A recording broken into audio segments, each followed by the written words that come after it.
নমস্কার। গত 17ই এপ্রিল 2024 আমরা আপনাদের জানিয়েছিলাম যে এই বছর গ্রীষ্মের ছুটি এগিয়ে আনা হতে পারে, এমনটাই খবর আসছে বিভিন্ন মহল থেকে। তো গতকাল আমরা বিভিন্ন নিউজ চ্যানেলে দেখি যে 22 এপ্রিল 2024 থেকে গরমের ছুটি পড়ে যাচ্ছে পশ্চিমবঙ্গের সমস্ত গভর্নমেন্ট এবং গভর্নমেন্ট এডেড স্কুলগুলিতে। সেই মর্মে আজকে 18ই April 2024 government of West Bengal education department থেকে নোটিফিকেশন জারি করলো। কি আছে এখানে দেখে নেব।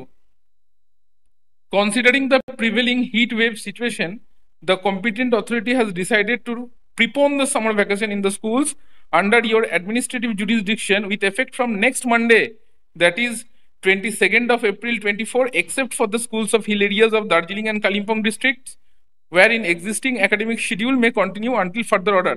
তাহলে দার্জিলিং এবং কালিম্পং জেলা দুটি বাদ দিয়ে পশ্চিমবঙ্গের সমস্ত জেলার গুলিতে 22 এপ্রিল 2024 থেকে গ্রীষ্মের ছুটি শুরু হয়ে গেল, বা গ্রীষ্মের ছুটি ডিক্লেয়ার করা হলো। কারণ চারিদিকে যে প্রচন্ড পরিমাণ দাবদাহ, তার থেকে বাচ্চাদের বাঁচাতে এই উদ্যোগ পশ্চিমবঙ্গ সরকারের। The teaching and non teaching staff will also remain on leave. শিক্ষাকর্মীরাও কিন্তু ছুটি পাচ্ছে স্পেশাল কেস হিসেবে, এটাকে স্পেশাল কেস হিসেবে ধরা হচ্ছে।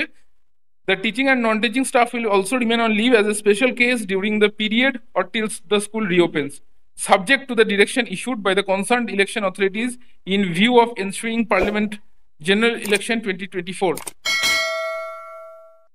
লোকসভা নির্বাচন 2024 যেহেতু আসন্ন, সেই কারণে এখানে বলা হয়েছে যে ইলেকশন কমিশন থেকে যা নির্দেশ আসবে সেই অনুযায়ী শিক্ষাকর্মীদের ডিউটি করতে হবে। The teaching and non-teaching staff of the school shall make suitable arrangements for conducting extra classes after reopening of the schools to make up the loss due to proponent of summer vacation as stated above in the interest of the student. লাস্টে যেটা বলা হয়েছে যে শিক্ষক বা শিক্ষাকর্মীদের school খোলার পরে বা গ্রীষ্মের ছুটি শেষ হওয়ার পর পরবর্তীতে যখন স্কুল খুলবে তখন এক্সট্রা ক্লাস করতে হবে ছাত্রদের স্বার্থে, না হলে কিন্তু সিলেবাস শেষ করা যাবে না। সেই কারণে এক্সট্রা ক্লাসের কথা এখানে উল্লেখ করা হয়েছে এডুকেশন ডিপার্টমেন্ট থেকে এই অর্ডারে। দেখুন, you are therefore requested to take necessary action accordingly. This is issued with the approval of the competent authority. তাহলে এডুকেশন ডিপার্টমেন্ট থেকে এই অর্ডারটা জারি হয়েছে। এরপরে আমরা দেখে নেব বা পরবর্তীতে আমরা দেখতে পাবো অবশ্যই প্রাইমারি এডুকেশন থেকে একই ম্যাচিং অর্ডার বেরোবে এবং WBPSC থেকেও ম্যাচিং অর্ডার প্রকাশিত হবে। সেগুলি আমরা আমাদের চ্যানেলে তুলে ধরবো। তো সুতরাং দেখতে থাকুন আমাদের চ্যানেল, সাবস্ক্রাইব করুন, রিকোয়েস্ট করবো। দেখবার জন্য অসংখ্য ধন্যবাদ।